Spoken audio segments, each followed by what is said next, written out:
Hi everyone, welcome to my another blog. আজকের ব্লগটা একদম ঘুম থেকে উঠেই শুরু করে দিয়েছি। না ঘুম থেকে উঠে আগে ফেস ওয়াশ করেছি, ব্রাশিং করেছি, তারপর জল খেয়েছি। এখন এসেছি রান্না করতে, কারণ বাবা মা দুজনেই চলে গেছে। এখানে বাবা আমাদের জন্য দুটো ডিম সেদ্ধ করে দিয়ে গেছে, বলেছে দু বোনকে দুটো ডিম খাওয়ার জন্য। আর এখানে ভাজার জন্য পেঁয়াজ আর মরিচগুলোকে কেটে নেব।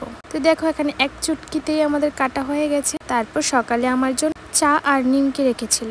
টিফিনটা করে আসলাম ডিমটাকে ছোলার জন্য, কিন্তু দেখো ডিমটা কি হয়ে গেছে, বাবা এটাকে হাফ বয়েল করে গিয়েছিল। আর এখানে দেখো ডিমটা আমি ছুলতে গিয়ে একদম ছিটকে পড়ে গেছে।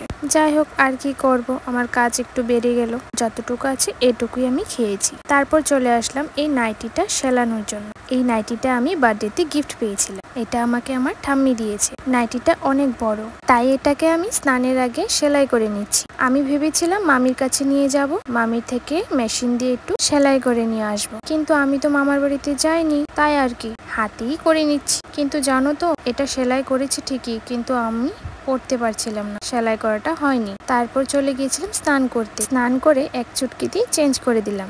যাই হোক, এটা মজার বিষয়। তারপর চলে আসলাম পুজো দিতে। ঠাম্মি সকালে পুজো দিয়ে গেছে, এখন শুধু আমি গোপাল সেবাটা দেব। এখানে দেখো কতগুলো ফুল দিয়ে সাজিয়েছে, কি সুন্দর না লাগছে।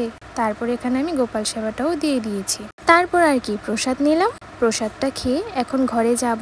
প্রসাদটা খেয়ে আমি কিছু বরফ নিয়েছিলাম। মুখে অনেকগুলো পিম্পলস উঠেছে। প্রচন্ড গরমে দেখো আমার কতগুলো পিম্পলস উঠেছে। এগুলির জন্য কি করব, তোমরা যদি কিছু জেনে থাকো অবশ্যই কমেন্ট করে জানিও। আর এখানে আমি কিছুটা বরফ নিয়ে মুখে ঘষে নিলাম। বরফ দিলে মুখটা একটু রিল্যাক্সড ফিল হয়, খুব ভালো লাগে, মুখটা একদম সফট হয়ে যায়। আমি তো গরমের দিন আসলেই আমি এরকম ভাবে বরফ দিই মুখে। আর একদিকে বরফ দিলে মুখের জন্য খুব ভালো। আমি অনেকগুলো ইউটিউবের মধ্যে ভিডিও দেখেছি, আর জানি না বরফ দিলে কতটা আমার কি হবে। আর এখানে আমি বরফ দিয়ে দিয়েছি, আর পিম্পলসগুলো একটু মজে গিয়েছিল। যাই হোক, আমার তো খুব ভালো লেগেছে, মুখটা একদম ক্লিন হয়ে গেছে। তারপর চলে গিয়েছিলাম ভাত খেতে। এখানে আমি আলু আর কারকলে যে ভাজিটা করেছিলাম সেটা দিয়ে নিয়ে নিয়েছিলাম। ভাত খেয়ে আসলাম ভিডিওটা শেষ করতে। তো তোমাদের আজকে ভিডিওটা তোমাদের কেমন লাগলো অবশ্যই কমেন্ট করে জানাবে। দেখা হবে নেক্সট একটা ব্লগে। তো চলো টাটা, সবাই ভালো থেকো, and thanks for watching this video.